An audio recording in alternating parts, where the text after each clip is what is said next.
Bienvenidos a la materia de profetas menores.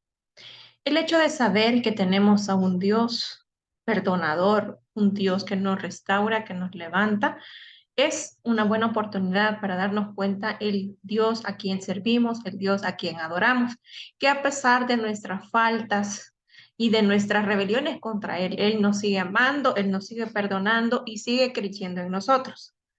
Continuando con nuestro estudio en el libro del profeta Oseas, en los capítulos 10 al 14, vamos a finalizar nosotros y vamos a ver cuál fue la trayectoria de este pueblo que a pesar de que Dios le dio muchas oportunidades para poder arrepentirse, para poder reivindicarse, de forma continua estuvo quizás cometiendo el mismo error. Y esto puede sucedernos, esto puede llegar a sucedernos a nosotros que a pesar de ver los milagros, las señales, los prodigios que Dios hace en nuestras vidas, en nuestras familias, podemos estarle dando la espalda, podemos estar quizás confiando y haciendo alianzas con otras personas y menos con el Señor.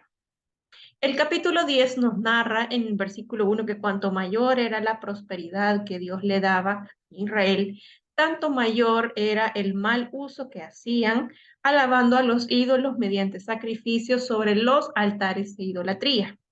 ¿No le ha pasado a usted que hay ocasiones en las cuales Dios le ha prosperado, hay en algún mes específico en el cual tiene provisión abundante y de repente finaliza ese mes y se da cuenta usted que el dinero se le acabó y no sabe de qué forma? Justamente eso era lo que le pasaba al pueblo de Israel. Entre más prosperidad Dios le daba, tanto mayor era el mal uso que hacían, alabando a los ídolos mediante sacrificios sobre los altares de idolatría.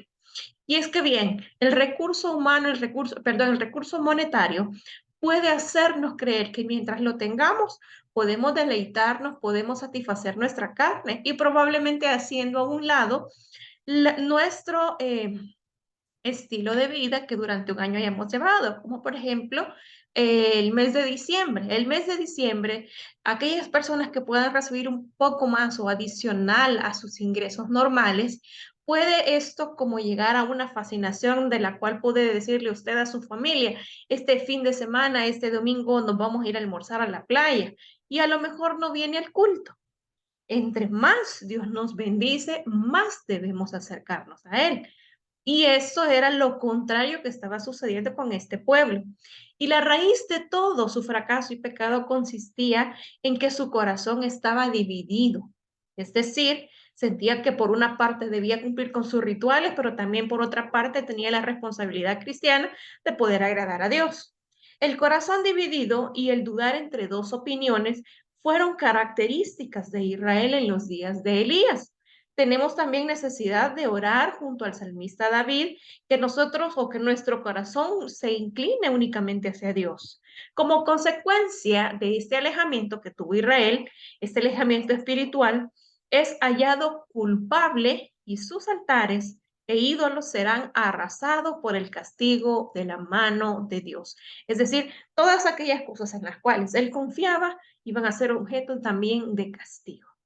El versículo 3: en medio de su desaliento lamentarán la pérdida de su rey. Comprueban que no hay personalidad humana que pueda hacer algo por ellos. También los versículos 4 nos habla que entre los efectos del pueblo estaba el de hablar mucho con palabras huecas, es decir, palabras vacías, y el jurar en falso. Y por eso las compara a las hierbas que echan a perder las plantaciones. Así también la falsedad y la doblez corrompen la rectitud moral, especialmente en la rectitud del juicio.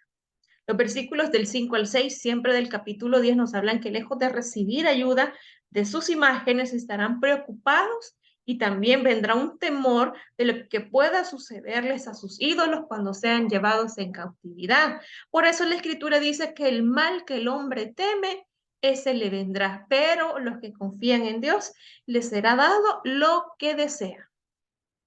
Los versículos 7 nos hablan que los ídolos, los sacerdotes y el pueblo son impotentes y el rey de Samaria será también cortado. Los lugares altos serán destruidos, los altares de adoración serán destruidos y en sus altares serán llenos de espinos y cardos, lo que completa el cuadro de la desolación de la tierra y el cese del pecado de la idolatría que se está llevando en ese lugar. La batalla de Gabá, donde Dios juzgó a los inicuos de Gabá, será una señal del castigo más duro que se aplicará al reino del norte por su pecado continuo. La causa de todo esto será que se han de quedar ligados a su doble crimen, los dos becerros, el de Dan y el de Betel. Luego los versículos 12 al 15 se le invita a Israel que se arrepienta y cambie de conducta. El arrepentimiento es un cambio de mentalidad, no solamente el arrepentimiento no es remordimiento, es un cambio de actitud y también como cambia su actitud, cambia su conducta. Mediante tres ruegos se le suplica que siembre para sí en justicia, rectitud moral como objetivo, para que ciegue conforme a la misericordia, según la medida de la gracia de Dios, y que roture el barbecho, es decir, remover sus ídolos y las prácticas pecaminosas. También el pueblo había estado arando impiedad, recogiendo impiedad y cegando iniquidad. El becerro de Betel será la causa de un castigo de Dios similar a Efraín, debido a la depravación de su maldad.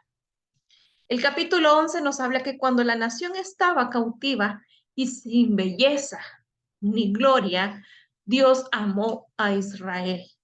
Fue la gracia bendita de Dios quien la redimió de la esclavitud, la guió y proveyó para todas sus necesidades. No había ningún atractivo para decir, este pueblo me es útil, me es servicial. Y creo que aquí podemos entender la visión y la misericordia de Dios con nosotros. Aún conociéndonos que le fallamos, sigue creyendo en nosotros. Pero desde el mismo principio de este matrimonio entre Jehová e Israel, el pueblo estuvo adherido a la rebelión. Dios los atrajo con cuerdas de amor, pero ellos trataron de romper esas cuerdas, ese lazo, esa unión que existía y seguir su propio camino. El pecado no solo es quebrantar la ley de Dios, sino también destrozar su corazón. ¿Cómo se siente usted cuando una persona en la cual usted ha confiado le falla? Le quebranta, le revela ese secreto que usted confió y determinó que no le iba a contar a nadie más, solo a esa persona, y viene esa persona y le lo revela. ¿Cómo se siente nuestro corazón cuando alguien nos falla? Cuando alguien en el cual nosotros confiamos y creemos que no va a ser así. Dios es espíritu, pero también Dios tiene ese sentir de cuando nosotros le destrozamos el corazón, le fallamos. El quitar el yugo es una figura del pastor, así como Dios los liberó de la esclavitud, les quita las cargas y les dio sustento. Pero eso no exime que nosotros podamos dañar el corazón de Dios. El profeta en el capítulo 11 les dice claramente que no regresarán a Egipto, hacia el cual miraron ellos. Era su fuente de seguridad, era su confianza, era lo que ellos estaban acudiendo en busca de ayuda y del cual dependían, sino que en lugar de ello tendrán un rey asirio que los va a gobernar, puesto que no ellos querían el gobierno de Dios, la teocracia, sino que querían un rey. Quedarían sometidos a un soberano asirio. Y luego el versículo 8 es el mensaje más sublime de todo el libro. Si Dios dice que le amo desde el comienzo, desde su niñez, que le amó desde su comienzo y de su niñez, ¿cuánto mayor debe ser el amor ahora de Dios para con nosotros? Su amor toma ahora forma de compasión. No es cierto que hay personas que llegan a nuestra vida, por ejemplo, un pariente que llega a nuestra casa, de repente nosotros nos acostumbramos a él. Alguien que nos visite de Estados Unidos o de cualquier otro país, nos alegra compartir con ellos, pero que de repente se va. Las despedidas no son agradables. Y si Dios nos amó desde el comienzo, desde la niñez, desde antes de la fundación del mundo, mayor debe ser su amor ahora que nos ve que estamos siendo obedientes al llamado que Él ha hecho en nuestra vida, al llamado de hacer esas obras para las cuales Él nos ha consagrado. Dios les afirma Dios no podía llegar al punto de desecharlos totalmente, como hizo con Adma y Seboí. Dios les afirma que son tan malvados como esas ciudades que merecen el castigo más severo, pero por su amor por ellos, hacia ellos se inflama, es decir, crece. La misericordia se regocija sobre el juicio. Todo es porque el Señor es Dios y no hombre. Dios no actúa como nosotros actuamos. Dios no entrará a la ciudad como enemigo como en los días de Sodoma. La apostasía de Israel era tal y nunca había sido completa. Siempre ha habido un remanente fiel entre el pueblo. Nunca ha sido todo el pueblo. Siempre ha habido un remanente en el cual Dios incluso a veces se ha detenido los juicios.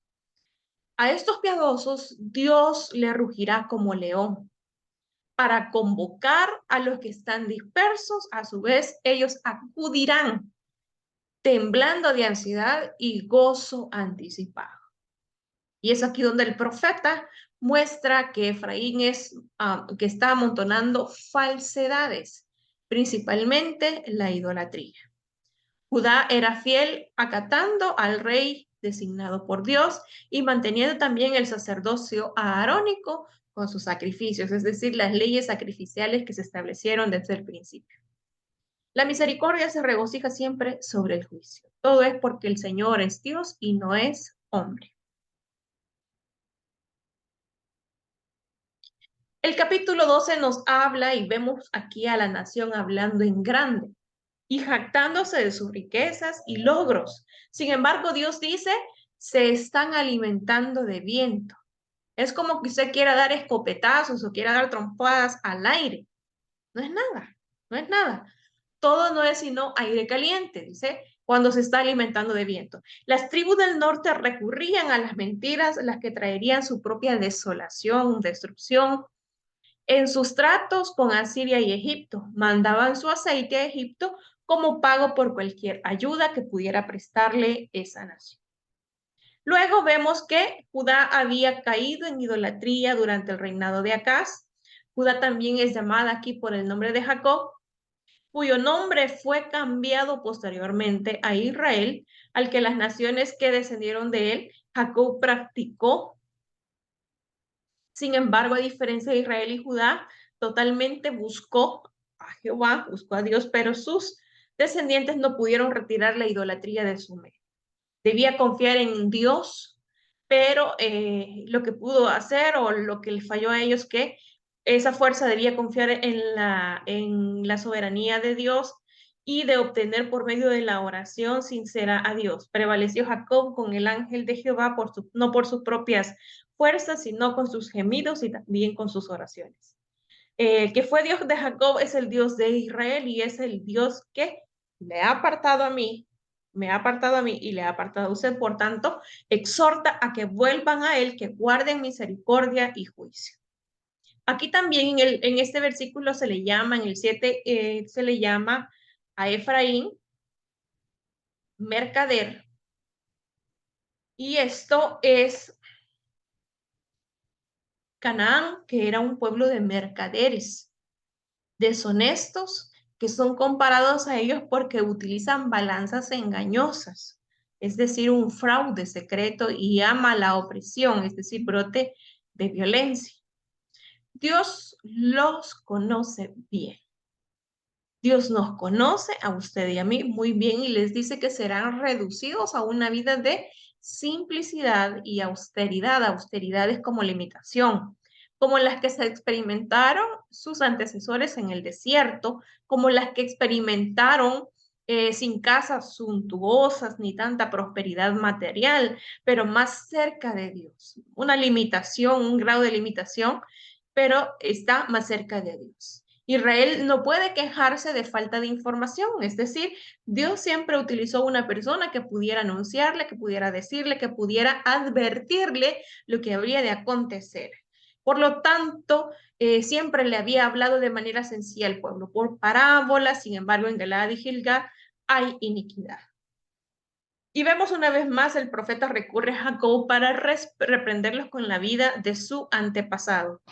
Pero a los israelitas Dios los había sacado de Egipto. Sin embargo, los que se habían visto liberados de aquella esclavitud No estaban dispuestos a seguir al Señor, lo que provocó a ira al Señor. Dios no quitará de Efraín la culpa, los castigará debido a la idolatría que hay en ellos. Luego el capítulo 13 nos habla que el profeta recuerda los días pasados de Efraín cuando era honrado en la nación, es decir, la reputación de Efraín era bastante creíble y por lo tanto les recuerda los días pasados. Fue constituido primogénito por su abuelo Jacob. El nombre de Efraín significa doblemente fructífero, doblemente bendecido. También en el territorio de Efraín residió el arca. Samuel era de la tribu de Efraín, así como Jeroboam, primer rey del reino del norte. Efraín también llegó a ser tan importante en el reino del norte que Israel y Efraín se empleaban de una forma indistinta, como un sinónimo. Cuando Efraín se entregó a la adoración a los Baales durante el reinado de Acab, su poderío murió espiritualmente. Efraín ha multiplicado sus ídolos, por lo tanto está condenado a desaparecer y por eso se le conoce como la niebla de la mañana, como el rocío y como el tamo y también como el humo. A pesar de que está amenazando con la destrucción, Dios le dice, yo soy Jehová tu Dios. Dios podría perfectamente desecharlo, sin embargo, le recuerda que Él es su hacedor. Y memoria de que fue Él quien los sacó de la tierra de Egipto y los condujo como buen pastor por el camino, guiándoles y alimentándoles. Dios, que había sido el protector de ellos en el desierto, iba a ser también esa persona o ese destructor que iba a tener consecuencias. Utiliza las características de animales ejemplares, como por ejemplo el león, que los va a devorar, el leopardo, que los acechará, y como osa, que su juicio será fiero. La destrucción de Israel nace del hecho de que el pueblo está contra el Señor, su única ayuda verdadera. Las dificultades que se representan aquí por los dolores de parto son la angustia y aflicción. Creo que nosotros perfectamente podemos acercarnos a una persona que haya dado a luz y seguramente los dolores de parto no son motivo de regocijo para ninguna mujer. Probablemente son de angustia, aflicción, dolor. Y eso era justamente por los dolores de parto, son la angustia y aflicción y rodean a Efraín una última oportunidad para que recapacite y también se arrepienta. Pero la oportunidad no es aprovechada por Efraín. Para que el niño sea dado a luz se requiere, decirlo así, una especie de obediencia a los esfuerzos de la madre para darlo a luz y Efraín se niega a obedecer a Dios. Lo mismo que el viento abrasador le hace a la fruta, le hará a Efraín. El viento también sacará los manantiales del enemigo, se apoderará de todos los tesoros de la nación. Es decir, aquella fuente de seguridad que representaba para Efraín vendrá a ser el instrumento que Dios utilizará para traer juicio y destrucción sobre la nación. El capítulo 13 concluye con el solemne pronunciamiento que Samaria va a experimentar en plenitud la tribulación de Dios por esos pecados que ha cometido. Y el capítulo 14 Dios habla con ternura de su gracia. Aquí podemos ver que la principal exhortación, la principal motivación que de todos los profetas se repite aquí y una vez más le dice, vuelve. El propósito de castigar, el propósito de ejecutar juicio no es destruir a la nación, el propósito es que pueda recapacitar y pueda volver. Este ruego expresa un gran anhelo por parte de Dios. Su caída o la caída de la nación se debió a su propio pecado, la consecuencia de sus errores. Se le exhorta que pronuncien palabras de súplica y que retornen al Señor, que le presenten un arrepentimiento sincero, no sacrificios ni ofrendas. Lo que Dios desea son palabras de arrepentimiento, de oración y de confesión. Reconocerá a Israel que ya no confía en la importancia de Asiria para ayudarlos, ni en caballos, ni en ídolos. Dios desea que Israel reconozca que los desamparados, los necesitados, solo encuentran misericordia en Jehová. Y es ahí donde nosotros hemos encontrado misericordia, justamente en la voluntad de Dios. Dios desea que no solamente Israel, sino que usted y yo reconozcamos que los desamparados, los necesitados, usted y yo, encontremos la misericordia en Dios. Y finalizamos el capítulo 14, donde vemos que hay una súplica del arrepentido Israel y Dios responderá. 1. Sanaré su rebelión. El pecado deja heridas, pero tenemos a un Dios sanador, Jehová Rafa. Él es nuestro sanador. Por eso dice, sanaré su rebelión. Pero no solamente eso, sino que dice, los amaré de pura gracia, con amor espontáneo, de buen agrado, de buena voluntad. Yo seré a Israel como rocío, es decir, recordándole que los rocíos copiosos significan tanto para la productividad del suelo, que de esa manera Dios dice que será para ellos. Yo seré a Israel como rocío, aquel rocío copioso que va a traer productividad a esta nación. Se extenderán sus raíces como el Líbano, profundidad y firmeza también en la palabra de Dios. Su gloria como la del olivo, siempre verde y produciendo aceite como la gloria del Espíritu Santo. Perfumará como el Líbano, la fragancia de que gozarán aquel día los que pertenecen al Señor. Y los que habitan bajo la sombra del Señor también serán fructíferos. Todo el fruto de Efraín vendrá de Dios, puesto que para entonces se habrán arrepentido totalmente de sus apostasías pasadas. Luego el versículo 9 nos habla que es como un epílogo de todo el libro, pero su estilo es sapiencial más que profético. Sabio y prudente, es el que anda en los caminos del Dios Santo. Y verán todos los caminos del Señor rectos. El justo, usted y yo, se deleitará al recorrerlos, pero los transgresores caerán a causa de ellos para su propia ruina. Es importante que atendamos ese llamado, esa súplica, que podamos ser sabios y prudentes y mantenernos firmes ante las adversidades o ante las tentaciones de poder pues desviarnos del camino del Señor, desviarnos de su gloria, desviarnos de ese amor que nos ha dado Dios de pura gracia, desviarnos de también y apartarnos más bien de esa rebelión que podamos como personas, como seres humanos, llegamos a tener. Gracias por haberme acompañado. Es un gusto para mí que podamos continuar nuestro estudio la próxima semana del libro de Joel. Dios les bendiga y les espero la próxima semana.